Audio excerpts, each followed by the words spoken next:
Com a proximidade das convenções partidárias que irão homologar definitivamente as candidaturas que vão concorrer aqui à Prefeitura de São Luís, já temos alguns pré-candidatos a vice justamente dessas chapas. Boa tarde, Carla.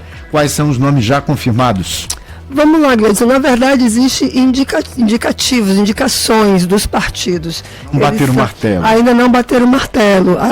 Vou usar como exemplo aqui, no caso do deputado Duarte Júnior, que é pré-candidato a prefeito pelo PSB, já tinha sido acordado dentro do grupo dele que a decisão do nome do vice, ou da vice, né, o nome do candidato a vice, seria feito pelo governador Carlos Brandão em um debate dentro do próprio grupo, porque ele já tem cerca ali de 10 partidos que declararam apoio a ele.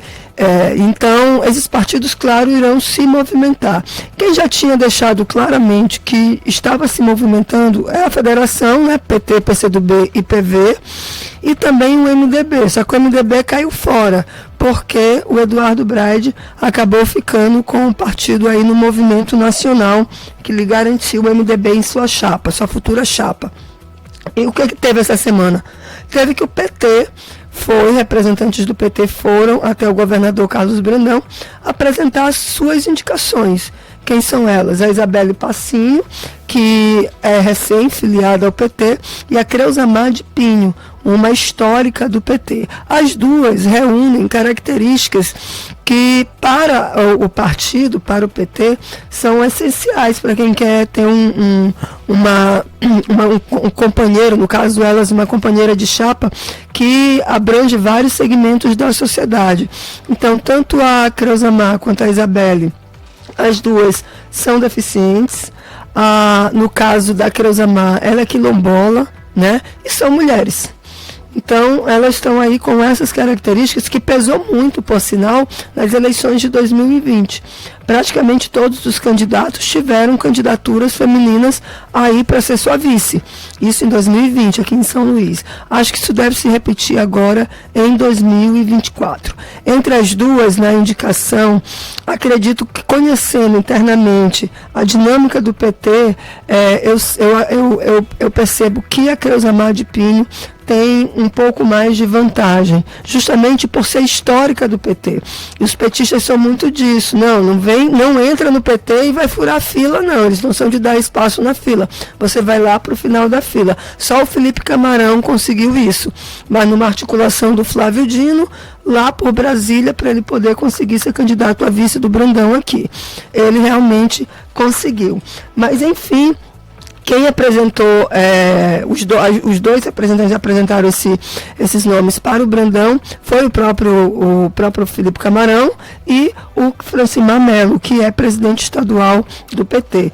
Então, o PT já deu a sua dica. Mas ainda tem outros partidos. Eu posso citar aqui o PP, que apesar de ainda não ter declarado apoio, mas vai declarar para Duarte apoio, pode sim buscar a vaga de vice.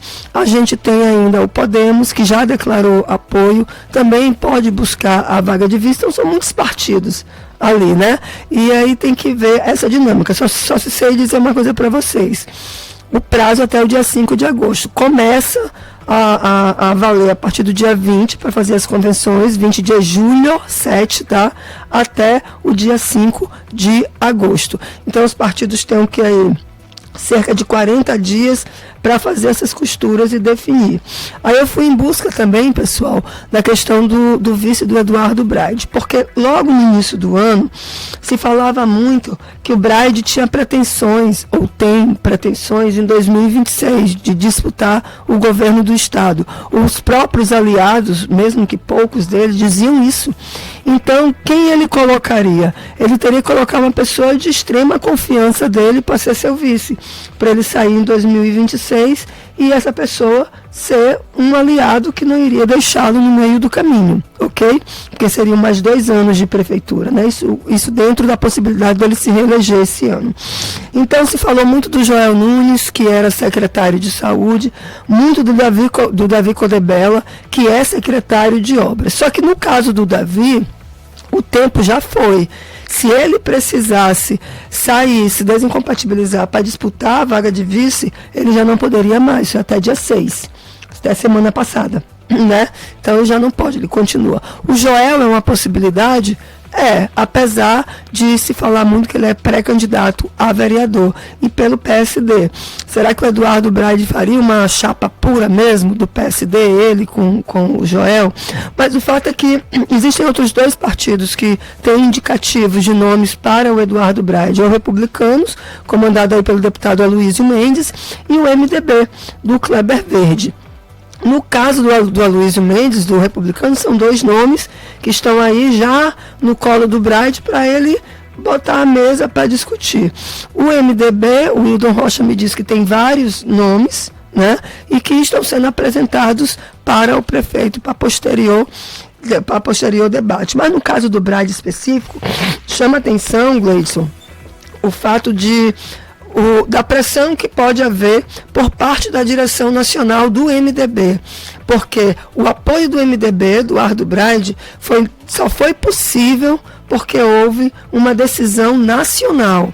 O partido rachou aqui, do grupo da ex-governadora Rosiana Sarney, rachou só para dar o apoio. Aí imagina, Baleia Rossi arrumar confusão com o grupo da ex-governadora Rosiana Sarney aqui, com Sarney, com o Marcos Brandão, que comanda, com Roberto Costa, com todo mundo, para dar para o Braide e não ter essa vaga de vice. Talvez não seja tão simples assim para o Braide escolher o vice dele. Pressões devem acontecer com toda certeza. Outro que tem dois nomes já definidos, assim, indicativos, é o Iglesias Moisés, deputado do PRTB. Por lá querem ser vice o Renan Damasceno, que é filho da deputada estadual Mical Damasceno, e o Coronel Pereira, que já foi comandante-geral no governo de Flávio Dino, comandante-geral da Polícia Militar. São os dois nomes. Os demais ainda estão engatinhando. Eu falei com o Wellington do Curso, disse que ainda está sendo discutido. No caso do Wellington especificamente, pouco se pode acreditar que ele vai dizer que eu quero fulano de tal, porque o partido novo que ele se filiou, tem todas as suas regras lá para definição. Até para quem vai se filiar, não é só porque quer se filiar. Tem questionário, tem avaliação, tem uma série de exigências. E o Fábio Câmara ainda não tem, se falou quando o Otelino lançou a irmã dele, a Flávia Alves, como pré-candidata a prefeita de São Luís, pelo Solidariedade, se falou que ela poderia compor com o Fábio Câmara. Conversei isso com o senador Everton Rocha, que comanda o PDT. Ele disse que pode até acontecer, mas não necessariamente tem um acordo para isso. Por que exatamente o Solidariedade aí com o Otelino? Porque a esposa de Otelino, que é senadora, ela foi para o PDT, a Ana Paula Lobato. Então logo se imaginou que essa costura poderia ser feita. Até pode, como o Everton disse, mas não está fechado. Os demais candidatos dizem que somente mais próximo lá da convenção é que eles vão definir. Nem o PSTU, que se resolve lá tudo na hora, eles ainda não resolveram quem vai ser candidato a vice lá do Saulo Arcangeli.